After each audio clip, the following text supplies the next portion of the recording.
Coucou chers amis et chers abonnés, je reviens avec un tirage un petit peu particulier qui se compose de 13 cartes qui vous permet, c'est les 12 expressions de votre être, les 12 plans de votre être, eux-mêmes reliés qui sont les 12 centres énergétiques, donc les chakras.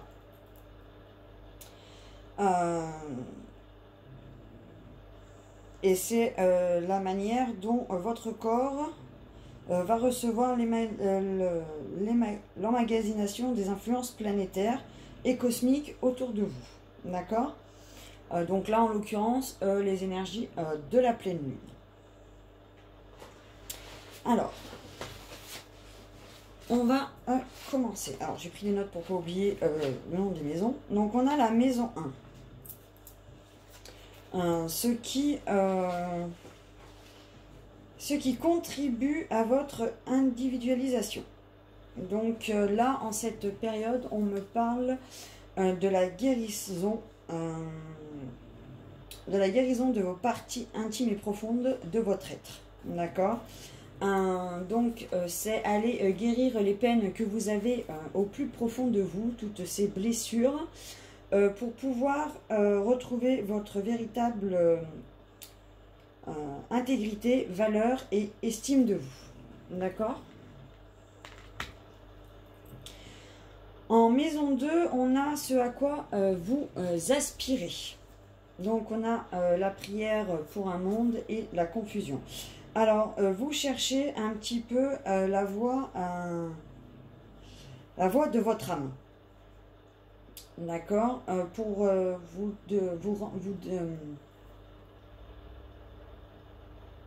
voix de votre âme, pour savoir comment rendre service au monde. D'accord, mais pour le moment c'est encore quelque chose de confus pour vous. Vous n'avez pas encore trouvé ce pourquoi vous êtes venu, votre mission de vie sur la Terre. En maison 3, on a les introspections et les apprentissages. Alors avec cette carte, on vous dit que vous êtes en train de passer un passage. D'accord? Donc vous êtes actuellement en train de vivre quelque chose d'important dans votre vie, dont il faut que vous preniez conscience. Donc peut-être tout simplement en observant votre vie, ou peut-être aussi en vous aidant de la méditation. D'accord? Mais en tout cas, il y a quelque chose dans votre vie que vous vivez actuellement, que vous allez vivre, que les énergies de la Lune vont mettre en évidence, et dont il faut que vous preniez conscience. Ensuite, on a la maison 4, ce qui donne un sens à votre réalisation sur Terre. À votre résolution, pardon. Alors, c'est votre être qui vous transmet les informations. D'accord? C'est par la connexion avec votre être, votre moi supérieur, que vous arrivez à laisser tomber certaines croyances pour de nouveaux apprentissages de la vie, un peu... comment dire,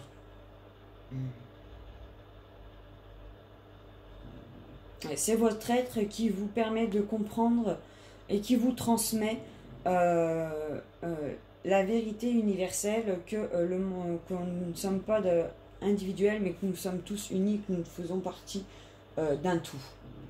D'accord? Ensuite, en maison 4, en maison 5, pardon,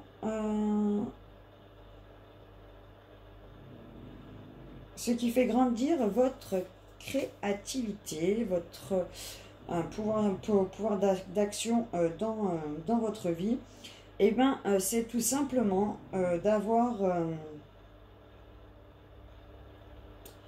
de passer par des périodes de guérison. Le fait de transmuter le passé et de le guérir et qu'il ne vous blesse plus aujourd'hui dans la vie vous permet aujourd'hui d'avancer et de faire grandir votre créativité et donc votre action dans votre vie. En maison 6. Alors, les besoins des autres qui vous atteignent. D'accord. Qu'est-ce que vous laissez, par quoi vous vous laissez atteindre quand ça vient des autres. Et on me parle de fraternité ici. Pour vous, c'est le besoin d'unicité, de sortir d'un monde d'individualisme et d'arrêter de penser qu'à soi parce que ça n'a pas rendu le monde meilleur jusqu'à aujourd'hui et vous êtes dans une période d'introspection où vous dites que voilà, ensemble on est plus fort, ensemble on est plus unis, ensemble on peut faire plus de choses. Et qu'il est peut-être temps de changer ce monde d'individualiste et peut-être qu'en s'aidant les uns les autres, le monde serait peut-être un petit peu plus beau. Après ça peut être les autres, ça peut être la planète, ça peut être tout ce qui fait notre univers. En maison 7, on a les bases de vos révolutions. Alors,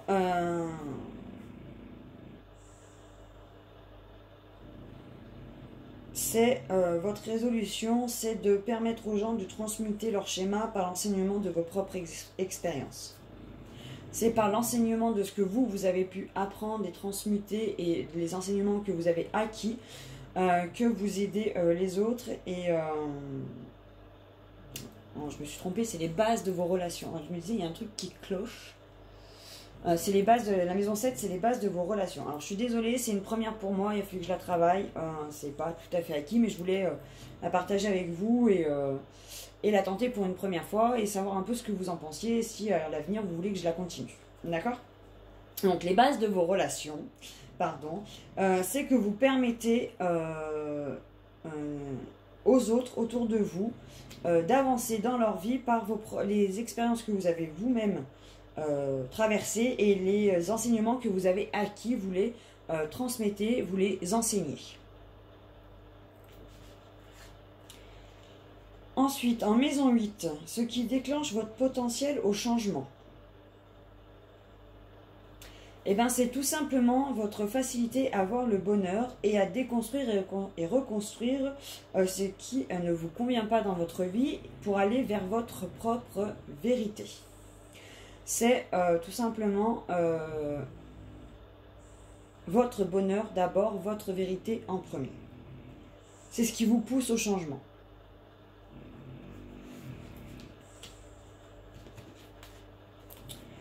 Ensuite, on a la maison 9, ce qui vous pousse à aller au-delà de vous-même. Alors, ce qui vous pousse à aller au-delà de vous-même, c'est tout simplement de vous laisser dominer par votre cœur et non par votre ego. C'est tout simplement cette facilité que vous avez à écouter votre cœur pour vos actes, vos gestes, pour vos intentions, pour vos choix. Vous vous laissez dominer par l'amour plutôt que par votre ego et c'est ce qui vous permet de vous dépasser dans la vie. En tout cas dans votre vie. En maison 10, on a ce qui détermine votre influence sur votre environnement. Alors, eh ben, c'est tout simplement votre bonté du cœur. Vu que vous avez fait le choix d'être en accord avec vous-même et avec votre cœur, c'est tout simplement votre bonté du cœur qui est tout simplement dans le j'aide pour aider, je donne pour donner et j'attends pas de retour en échange.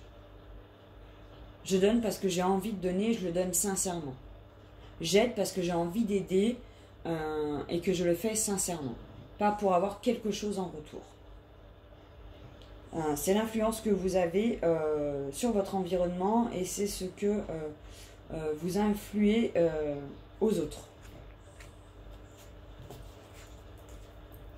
Ensuite, on a la maison 11, ce qui participe à votre observation, compréhension des choses extérieures à votre vie. Et bien, c'est de votre capacité à tout simplement apprendre, à penser, pardon, que tout est apprentissage. Que la vie est un apprentissage, que tout est apprentissage dans la vie et que rien n'est hasard.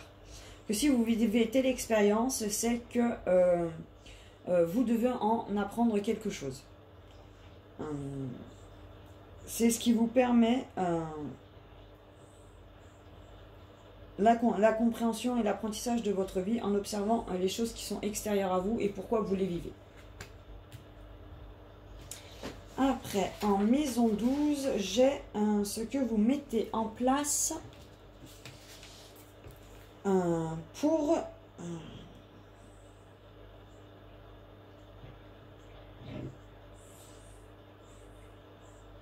préserver, ah oui, pour préserver, désolé, j'arrivais pas à m'en lire, pour vous préserver des interactions avec le monde.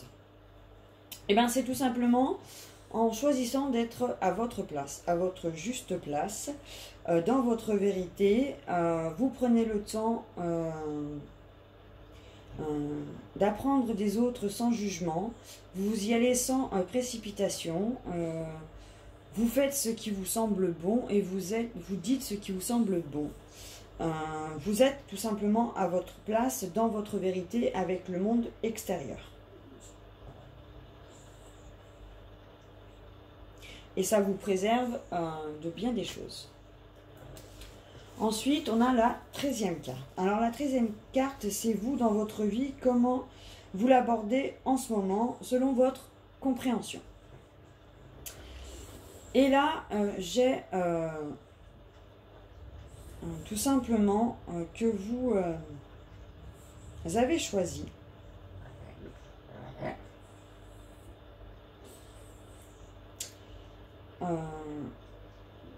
comment vous expliquer, vous abordez le monde à cœur découvert. Oui, le cœur à découvert. Par choix. Vous avez fait le choix de vivre votre vie, le cœur à découvert. Vous savez que tout est amour. Et vous vous proposez de rencontrer les autres avec votre cœur. Et plus dans le jugement ou la méfiance, mais juste avec votre cœur, dans la simplicité de votre être.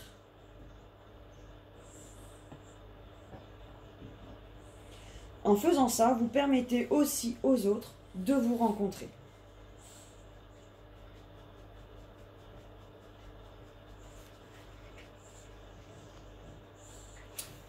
Voilà les petites choses que je pouvais vous dire sur l'apprentissage, donc sur les énergies de la pleine lune.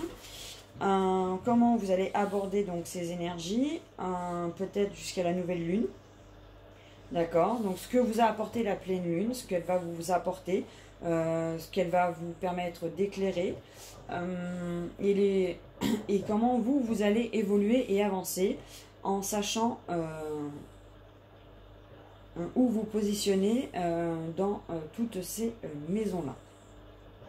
Voilà, donc c'est une petite vidéo courte, parce qu'il n'y a pas plus à dire. Les cartes sont très parlantes en fonction des maisons dans lesquelles les cartes sont sorties. J'espère que ce tirage vous plaira. N'hésitez pas à me laisser des commentaires pour me dire ce que vous en avez pensé, si vous voulez que je le refasse. Ou si au contraire il ne vous a pas parlé et que du coup, soit il n'est pas assez approfondi pour vous, mais les instructions de tirage, puisque là c'est l'instruction d'un tirage spécial du Umrazai que j'ai un peu complété avec l'oracle des haïkus, parce qu'il se complète complètement. Donc voilà, donc c'est tout simplement c'est des petits messages courts, mais très précis. Voilà, sur la façon dont vous vous proposez les choses suite aux énergies là, de la pleine lune, justement. Donc voilà, dites-moi ce que vous en avez pensé.